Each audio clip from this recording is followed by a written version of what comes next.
எல்லாருக்கும் வணக்கம். இது உங்கள் எம்ஜிஆர் டிவி. சி.வி. சண்முகத்தின் சமீபத்திய நடவடிக்கைகளால் அதிமுக இடைக்கால பொதுச் செயலாளர் எடப்பாடி பழனிசாமி அவர் மிகவும் கடும் அதிருப்தியில் இருப்பதாக கூறப்படுது. இபிஎஸ் ஆதரவாளராக இருக்கும் சி.வி. சண்முகம் தொடர்ந்து அனைவரையும் எடுத்தெறிந்து பேசி வருவதும் இபிஎஸ் அணிக்குள்ளேயே புகைச்சல்களை ஏற்படுத்தியிருக்கிறார். சீனியர்கள் பலரும் சி.வி. சண்முகம் பற்றி எடப்பாடி பழனிசாமி கிட்ட புகார் அளிச்சிட்டு வராங்கன்னோ, ஆனால் அவர் இது குறித்து ஒன்றும் சொல்ல முடியாத நிலையில் இருக்கிறாருன்னோ இபிஎஸ் தரப்பு சொல்கிறாங்க. சி.வி. சண்முகம் தொடர்ந்து மேடையில் உரிமையில் பேசி வருவதையும் போலீஸாரை கடுமையாக விமர்சித்து வருவதையும் இபிஎஸ் கவனித்து கொண்டிருந்தாலும் சில காரணங்களால் அமைதியாக இருக்கிறாருன்னு சொல்கிறாங்க.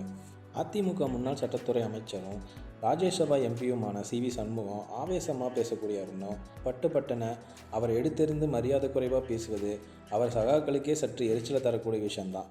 சி.வி. சண்முகத்தின் இயல்பே கோபமாக இருந்தாலும் யார் என்னவென்று பார்க்காமல் கடுமையாக பேசிவிடுவார். அது கட்சியில் அனைவருக்குமே தெரியும். அதிமுக மோதல் விவகாரத்தில் அவர் நடந்து கொள்ளும் விதம் எடப்பாடி பழனிசாமிக்கும் தர்ம சங்கடத்தை ஏற்படுத்தியுள்ளதாக கூறப்படுகிறது.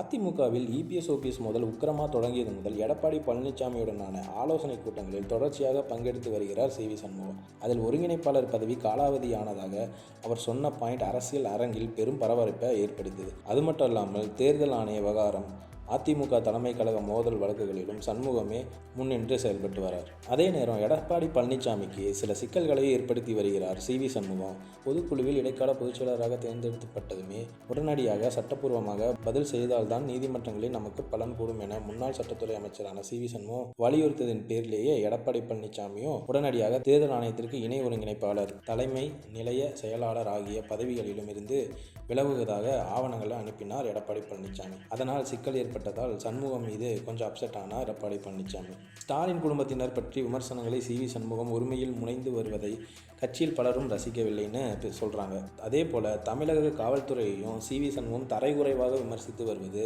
அதிமுக நிர்வாகிகள் மத்தியிலேயே சங்கடத்தை ஏற்படுத்தியுள்ளது. கட்சி நிர்வாகிகளிடமே அவர் அப்படித்தான் பேசுவார் என்பதால் அவர்களும் நமக்கு எதுக்கு வம்பு என ஒதுங்கிக் கொள்கிறார்களாம். சில நாட்களுக்கு முன்னர் சட்டம் ஒழுங்கு சீர்கேட்டை விமர்சித்து பேசும்போது போலீசார் கோபாலபுரத்தில் மாவாட்டுகிறார்களா என்ற ரீதியில் பேசியிருந்தார். இது எடப்பாடி பழனிசாமிக்கே ஷாக் கொடுத்தது. போலீசாரை இப்படி கடுமையாக தாக்கி பேசினால் நமக்கு சிக்கல் தான் என சீனியர்கள் எடுத்து சொல்லியும் சி.வி. சண்முகம் தனது வீராப்பை குறைத்துக் கொள்வதாக இல்லை.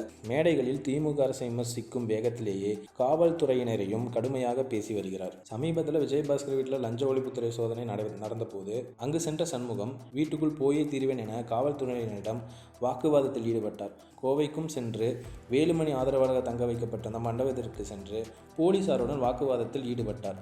இப்படியாக காவல்துறையினரிடம் தொடர்ச்சியாக மோதல் போக்கை கடைபிடித்து வருகிறார் சி.வி. சண்முகம். சமீபத்தில் விழுப்புரத்தில் பொதுக்கூட்டத்தில் பேசும்போது ராசா இந்துக்கள் பற்றி பேசியதை விமர்சிக்க தொடங்கிய சி.வி. சண்முகம், இந்துக்கள் ஓட்டு மட்டும் இனிக்கிறதா என்ற ரீதியில் சூடாக பேச மேடைக்கு பின்புறம் இருந்து சில திமுகவினர் பதிலுக்கு ஆவேச குரல் எழுப்ப சி.வி. சண்முகம் டென்ஷன் ஆகிவிட்டார்.